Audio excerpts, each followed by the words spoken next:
넣어봤습니다. Q&A를 받고자 합니다.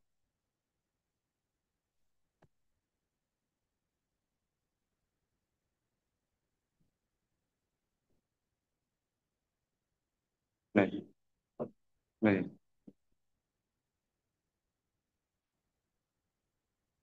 네, 네.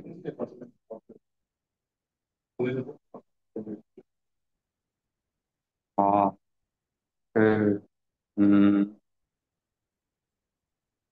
근데 이쪽 연구들이 약간 되게 조절해야 될 하이퍼 파라미터 값들이 많아요. 그래서 경험적으로 조절해야 될 게 많은데 방금 말씀드린 그러한 크기 같은 문제도 적당한 상황에 맞게 계속 변경해 나가면서 데이터들이 쌓일 거고 여러 논문을 바탕으로 최적의 값을 찾을 수 있지 않을까라는 생각이 듭니다.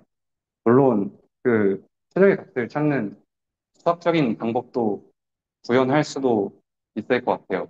똑똑한 사람이라면. 근데 저는 아직 잘 모르겠어요.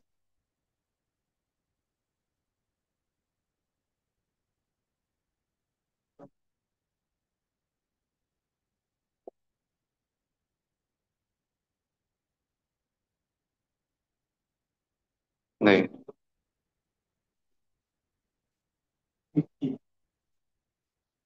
네,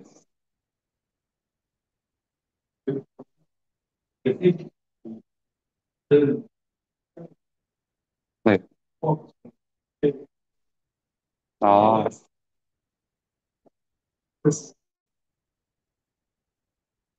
음, 정말 타당하신 질문이라 생각합니다. 그래서 제가 생각할 때는 이 기술은 어떻게 응용될 것 같냐면 방금 말한 것처럼 그러니까 핸드폰 정보 같은 경우는 통신사가 다른 사람들이 많잖아요. 그런 경우에는 잘 못 쓰일지 쓰일지는 잘 모르겠는데 확실한 것은 진짜 딱 보낼 사람들이 정해져 있는 경우 의사 원격 제어해야 되는 그 통신 시스템에서는 정말 효과적으로 쓸 수 있을 것이고 자율주행 차량 같은 경우에도 카메라랑 이쪽 엔진과의 상호작용은 잘 해결할 수 있을 것 같아요. 그리고 한 가지 더 말씀드리고 싶은 점이 있는데 시멘트 통신을 그냥 딥러닝을 사용했다고 이해한다기보다는 5G에서도 소스 코딩과 이쪽 각각의 인공지능을 적용하는 시도는 있었거든요. 시멘트 통신의 핵심은 두 개를 한 번에 한 거를 좀 인공지능을 사용했다라고 이해하는 게 좀 더 좋은 것 같습니다.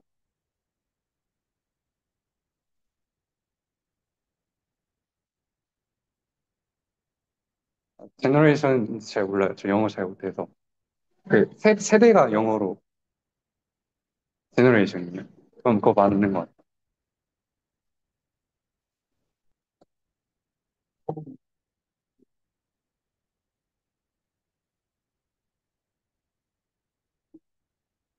네, 네. 아, 네. 아, 네. 음, 일단은 그, 음, 통신 세대가 진화하는 과정을 정확하게 명확하게 놔두는 기준은 없어요. 그래서 근데 우연하게도 그 부분에 대해서도 좀 설명하고 싶었었는데 이렇게 원지 3D가 있을 때 점점 기술이 발전하죠. SMS도 전달할 수 있게 됐고 로우 비디오도 전달할 수 있게 됐고 근데 그 폼이 달라지는 걸 너무 크게 크게 생각해야 되지만 보이스 컬이랑 SMS의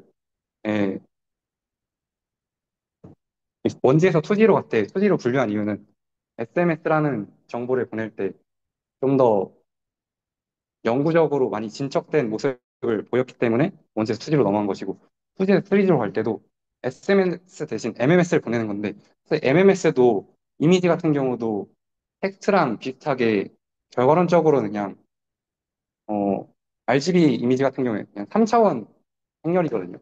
그래서 그냥 비트를 보내는 것이기 때문에 그 폼이 추가되는 것에 집중한다기보다는 실제 성능이 얼마나 비약적으로 상승했느냐 이거 나누는 기준인 것 같습니다.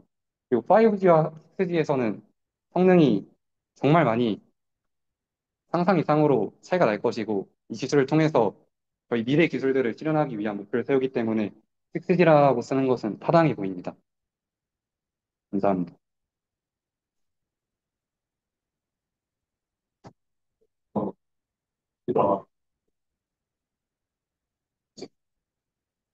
아, 네. 네. 아, 어, 그, 6G에 대한 연구가 굉장히 약간 신생아적인 연구인데 방금 이 논문이 있죠. 최초의 논문. 최초의 논문 볼 때 사실 이 정도의 성능 상상은 사실 별거 아니거든요. 근데 그래서 하고 싶은 말은 인공지능을 통해서 이 성능이 더더욱 높아질 수 있다라는 것만 설명하고 실제로 6D가 가질 수 있는 성능을 예측하기는 지금으로선 어려울 것 같습니다. 하지만 지금 대충 연구한 건 아니겠지만 그 짧은 기간 동안 연구했을 때 이 정도 성능을 보였으면은 정말 기대가 된다고는 말할 수 있을 것 같습니다.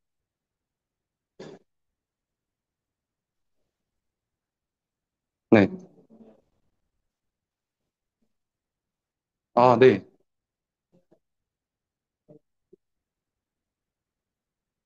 네.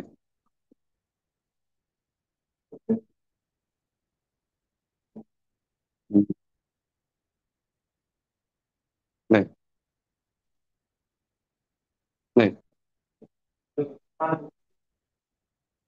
음, 예를 들어 이미지 같은 경우만 생각을 했을 때 이것도 굉장히 좋은 질문이신데 그래서 이미지 데이터를 보낸다고 칩시다. 그럼 기존의 전통적인 통신 방법은 이미지의 그 어, RGB 데이터라고 치면은 이게 무슨 이미지를 할까요? 고양이 사진이 있다 칩시다. 그러면 고양이의 사진의 왼쪽 상단부터 오른쪽 상단까지 그래서 32 곱하기 32 곱하기 RGB 3으로 표현된 이미지라고 하면 30 곱하기 30 곱하기 3의 숫자들을 벡터로 쭉 해가지고 그거를 전송했었겠죠. 전통적인 통신 방법은. 근데 이제 약간 인공지능 같은 경우는 의미를 보내는 게 중요해졌고 그중에서 좀 특징되는 추출만 추출해가지고 보내면은 원상복귀했을 때 좀 더 의미론적으로 지연할 수 있고 그렇기 때문에 전부 안 하고 특징적으로 추출하기 때문에 좀 더 빨라질 수 있다고 설명드릴 수 있을 것 같습니다.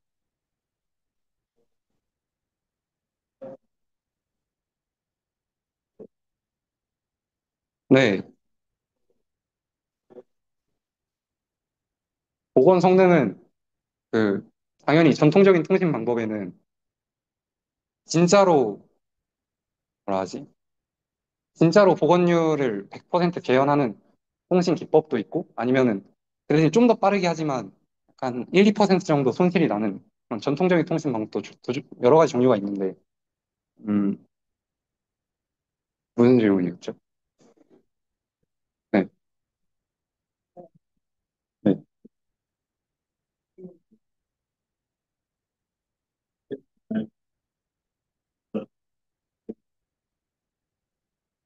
음, 맞아요. 로스 많이 납니다. 음,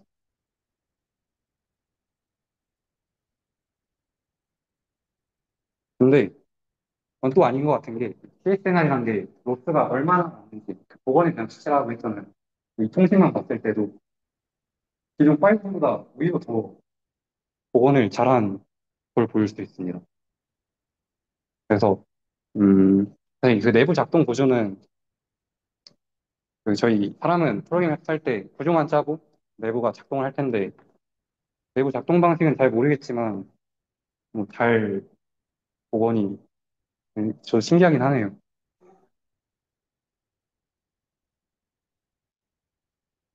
네, 그러면 좋을 것 같습니다.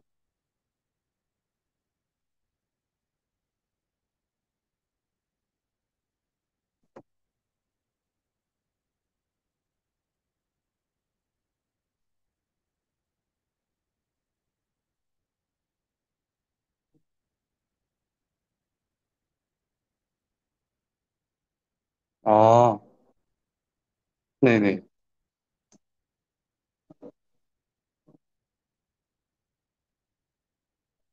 아, 네. 음, 네. 그 관련된 실험이 있는데, 그래서 태양이 발달한 문자를 보냈을 때, 시멘트 통신은 뭐, 해가 밝다, 이런 식으로 디코딩한 걸 보여주는 연구가 있긴 합니다. 그러니까, 그, 두 가지 질문하신 거 같은데, 두 번째 질문에 대한 답으로는 다르게 답이 올 수도 있다는 걸 말씀드리고 싶고요. 첫 번째 질문이 그 이미지를 얼마나 잘 복원했는지에 대한 평가는 사람이 보통 하는 것 같은데, 인공지능 훈련 돌릴 때는 그거를 기계가 평가를 해야 될 텐데, 그걸 어떻게 평가하느냐를 질문하신 것 같은데, 그, 그거에 대한 평가는 그 손실함수 있잖아요. 손실함수, 그런 함수에다가 방금 말한 여러 가지 평가 지표들을 넣어가지고 그걸 통해서 얘가 얼마나 잘 복원했는지 학습을 시킵니다. 굳이 사람이 할 필요는 없어요.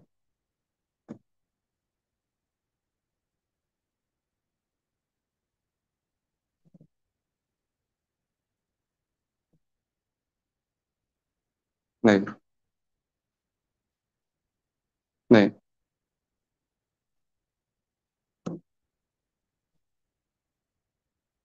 아, 네. 아, 맞아요. 맞아요. 그래서 아마 통신으로 카카오톡을 하고 싶고, 그 카카오톡에 관련된 통신 시스템에서는 시민 통신이 방금 말한 것처럼 별로 좋게 쓰이진 못할 것 같습니다. 하지만 그게 아니라 의미를 보내는 게 중요하고, 더 빠르게 중요하는 게, 그런 게 중요한 분야들이 분명 있겠죠? 방금 계속 설명한 것처럼 의료 시스템이나 자동차에서 어떤 게 갑자기 충돌해서 나오는지 그런 걸 파악하는 그러한 분야에서는 정말 좋게 쓸 것 같습니다.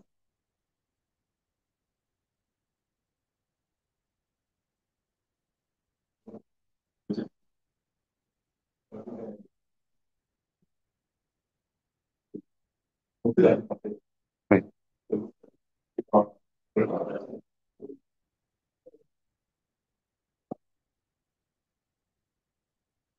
네.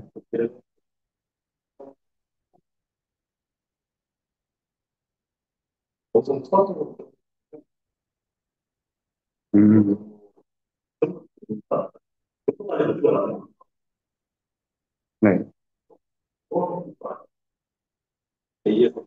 네.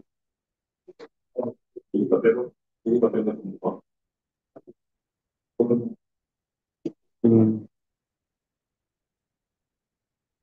음, 좋은 질문인 것 같습니다. 충분히 계속 통신을 여러 번 인코딩 하면서 더 전이하다 보면은 의미가 변질되고 하면 최종적으로는 의미조차도 변질되는 그러한 경우가 발생할 수 있다고 문제점을 제시한 건 네, 타당한 질문인 것 같아요.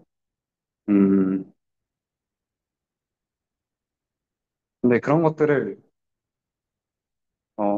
것들을 방지하고 최대한 보건율을 높이고 그런 방향성으로 나아가는 게 현재 그, 통신 분야 하시는 연구자들이 나아가야 할 목표라고 생각합니다. 거기에 대한 어, 지금으로서의 해결책 같은 거는 지금 저는 잘 모르고 있습니다.